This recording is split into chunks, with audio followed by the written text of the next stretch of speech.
The Bully Girl Magazine podcast is your dog-eared audio destination, bookmarking the most compelling tales and insights from the vast canine universe. While we passionately dive in the world of bully breeds, dispelling myths, offering training tips, and discussing breed standards, our scope isn't limited. We cast our net wide to encompass a diverse range of dog breeds, ensuring no tale is left untold.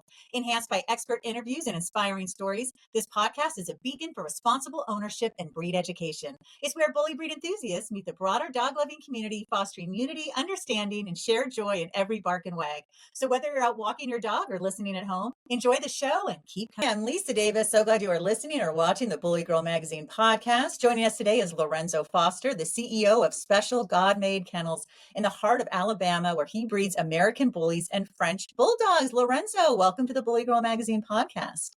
Thank you. It's an honor to be here. It's so nice to have you on. Okay, let's tell us about this beautiful girl. She is a fluffy Frenchie. She is wearing a little coat. If people are listening, they need to listen. If you're driving and you can't watch, that's fine. But later, go to the YouTube page, Bully Girl Magazine, and check this beauty out. All right, tell us about her. Yes, so this is Blue Ivy. She's a blue merle Frenchie. She isn't a fluffy. She's not? No, ma'am, she's not. Oh my gosh, she looks so fluffy. Yeah, a lot of people say it. I don't really know why, but yeah, she was produced by Exotic Frenchies out of Broward County, Florida. So yeah. Wow. She's beautiful. Well, I apologize. See, that's the thing. I'm still learning, and but most people assume she's a fluffy. Yes, ma'am. I really don't know why either, but they do all the time. Oh, that's so interesting. All right, so I want to know: do any of your dogs do anything funny, silly, different, unusual that makes you smile or laugh? Oh yeah, all of them do really, but I'm gonna speak on her specifically. Like whenever I have company come over, so I make her go sit down because everybody really don't like dogs jumping on them. Oh, okay. As soon as she goes sit on her bed, every now and then you'll look up and she'll play like she's stretching. You just keep on stretching across the floor until she all the way over there by the company, and I can make her go back and sit down. See, I want everyone's dogs to jump on me. I'm such a dog fanatic. Especially her. Now, when did your love of dogs begin? And then when did your love of bully breeds begin? So basically growing up, my dad and my granddad always had dogs. My dad always had German Shepherds. My granddad always had like maybe a lab or a chow. So just being around them all my life, I kind of got attached to dogs like that. But when I graduated college in 2020, I was looking into buying a dog, and I messed around and seen Ed Shepherd. I was looking into the Dax bloodline.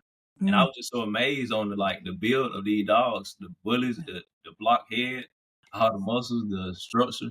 And I just decided I had to have one. But my first dog was actually an XL Bully. But after I got into them, I went down to the smaller dogs because they were more easier to handle. Yeah, that is. And I think that makes a difference with breeding, right? In terms of whelping and all that kind of stuff. Yes, I'm assuming it's easier. Talk to us about that. Yes, man. So whelping, the bigger dogs, it's actually easier with the bigger dogs because they're actually, with those, we can have a natural birth. But with the smaller dogs, we got to have a C-section. That's so interesting. Yeah, so it's actually easier with the smaller. But the whelping process, though, you got to, it's more assistance when you whelping the smaller dogs because, of course, most of the time they get a little lazy on you. So you got to step in and help whenever. And like I said, with the bigger dogs, it seemed like they always do a lot better when whelping.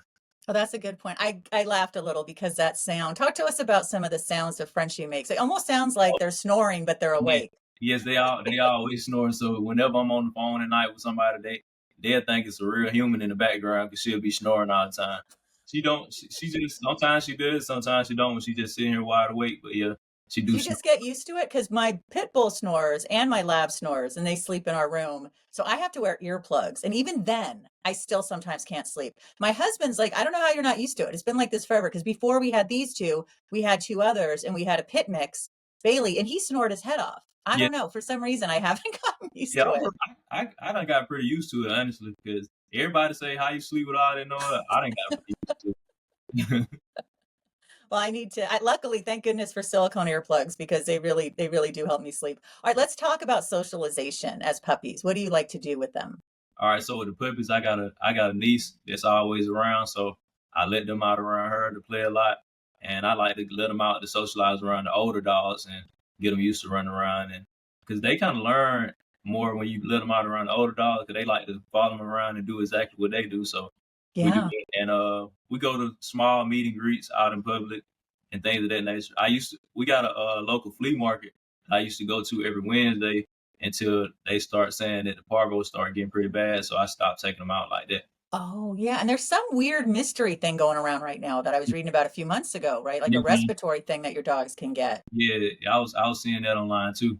Yeah, so that makes me a little nervous Yeah, because, dogs just love to sniff each other, and it's not, right. not just the butt, right? I mean, when Blue, my pit bull, meets a dog, he loves to like sniff his face, sniff his ears, he's like super into him. Exactly. So it's a little bit, so hopefully they'll find out more about what's going on. God, flea markets. I haven't been to a flea market since I was a kid. I love flea Yeah, markets. That's yeah, so cool that they still exist. we have them around here. I go all the time. Oh, that's nice. That's nice. Now talk to us about what you feed your dogs.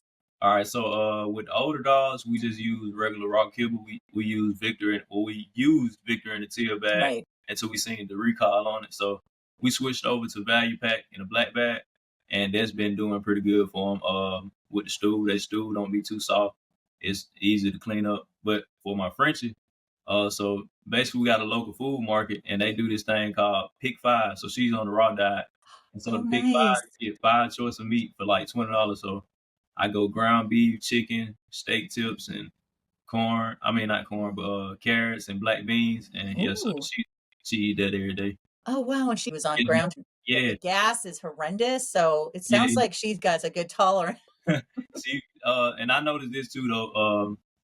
With the raw diet versus the kibble, when I had her on kibble, she used the bathroom a lot more throughout the day. But on the raw diet, she used the bathroom probably like twice a day. But Oh, kibble was making wow. her use it like 4 or 5 times throughout the day. Like I had to take her out a lot. But yeah, on the raw diet, she used the bathroom less amount of times a day. Oh, that's good to know. I might try that. One thing I was looking into also is air dried dog food is really popular now. It's a bit expensive, but I was thinking if I could try one and maybe mix it. I mean, I just got to try. Sometimes you just have to try. Now she does okay with chicken because I know a lot of bullies don't do as well with chicken. Yes, man, she does okay with chicken. At first, they say it's okay to give them the raw chicken bone, but she don't Oh, do well with that. She spits it back up, so yeah. I start giving her that and do the chicken breast and stuff. But she does well with chicken. Yeah, I left some chicken bones from some wings on the counter recently, and my lab got them. Let's Oh, just say there was a very loud night of them not agreeing with him. So yeah, no, that they say not to give dogs because they can split and splinter and cut things yeah. inside them. I was just thankful that it was just gas and vomiting, and there was no like internal bleeding or anything. All right, But let's talk about exercise. What do you like to do with your dogs for that? so for exercise, basically we just let them run naturally, play with each other out throughout the day. Especially when we go outside, we take them outside for bathroom breaks. We just let them run around, play with each other. And most of the time, I go out there with a rope and let them chase the rope around. Oh, that's I let nice. have a little tug of war going on. And right now it's hunting season, so we don't really walk as much, but we usually walk down the road in the morning time before it's too hot. Oh well, are you in a rural area where a lot of people are hunting? Sort of, kind of, because it's Must be a lot of scary. people don't. Yeah, a lot of people don't like live where I live at, but it's a lot of woody areas, so Must be it's a lot of. pretty. Yes, man. Must be really nice. I'm just marveling at how calm Ivy is. Oh And yeah, I'm wondering, are your others that calm or is there like a degree in their temperament? I would assume some are calmer than others, or is there like with the Frenchies, is it more of a spectrum in terms of how they yeah. act? So basically, she's calm right now because it's not another dog here. If it was another dog, Oh, yeah, she'll be bouncing all over the place. She loves other dogs. She loves humans. So, but right now she's pretty calm, and I mean she'll listen when I tell her to sit down. She'll sit down, but she gets yeah. very excited like over the smallest stuff. Oh, I wish she could play with Blue. They would have so much fun together. Now, how much exercise did you say she requires? Just the running around, right? And Oh yes, man, just run okay, around. We really just let them run around till they get tired. So if they breathing real hard, panting real hard, we just go in and bring them inside. So right. don't allow them to overheat. Now I was about to say, I know that with bullies, you have to be careful with the heat. So Yeah, how do you deal with the summer? Is in Alabama pretty hot and sticky? yeah. Well, the weather kind of tricky in Alabama. One day it'll be raining, one day it'll be cold. That's a It'll be good hot. point. But yeah, so basically in the summertime, we don't really allow them to be out for over probably like 20 minutes because the heat do get pretty rough out here in Alabama when it is hot. And Oh, for I the bet. dogs that I do have in the outside kennel, of course, we put them in a part of the yard where it's shaded. So yeah. Oh, nice. Now walk us through the process of getting a pup from you from start to finish. Okay, so basically, if anybody ever inquiring a pup from me, you would DM me or hit me up on Facebook on my regular page, or go to my Instagram page and DM me through that. We'll talk about what all you're looking for, and because we want you to be happy and get the pup that you're looking for. Uh, if we need to, we can video call. If any pup that you want and you want us to hold it, you can put down deposit, but we don't require no deposits. So everything first come, first serve, unless you do put down a deposit. Like I said, after a video call, we'll travel anywhere, wherever you at. We may add in a travel fee depending on like if it's over, I say 5 hours, we'll start charging the travel fee. And yeah, after the video call, this is what you like. We'll end up everything is vet checked before we leave, and we'll insert probably a little goodie bag of food, and like I said, papers come in hand, vet records come in hand, and deliver the pup straight to your front door. Oh, that is so nice. I meant to ask earlier about health testing. What kind of health testing do you do before breeding your dogs? So right now we're waiting on her embark testing to come back. She's gonna be 2 in February Oh, 18, I think. Yeah, she's finna turn 2. But we test through embark, and I do want to get more into testing our bullies and the French too, the hips and the hip testing, all the X-ray testing and things of that nature. But we do regular vet checks and things to keep updated on their health. I'm sorry. She is so cute. I think she's starting to get squirmy, but hey, she's done Yeah. really, really well. I just have a few more questions. Talk to us about what you like about the bully world and if what you'd like to see in the future that isn't happening right now. I like the togetherness in it a lot, but especially with the smaller breeders, it's a lot of togetherness. We all come together and support each other, and we know That's that nice. it's enough business for everybody. And in the future, I would like people to kind of stop following the hype. So if you know that this dog is not healthy enough to breed, let's stop breeding it just because of the color or what Yeah. everybody's saying is fine. So yeah, that's in the future. I just hope that everybody come together and breed according to standards and stop trying to make up their own breed of dog. Yeah. Yeah, I agree. So it sounds like structure is important to you, like yeah, that yeah. the dog isn't too, when I've talked about this a lot because I think it's so important that, you can have the dog to be a certain width, but then Yes, if you cross even just a little bit, the dog could have some issues. yeah, structure over here is very important to us. Like I like a nice clean dog, clean Yeah. feet. I don't like the sway feet. I mean the sway back and the east to west feet.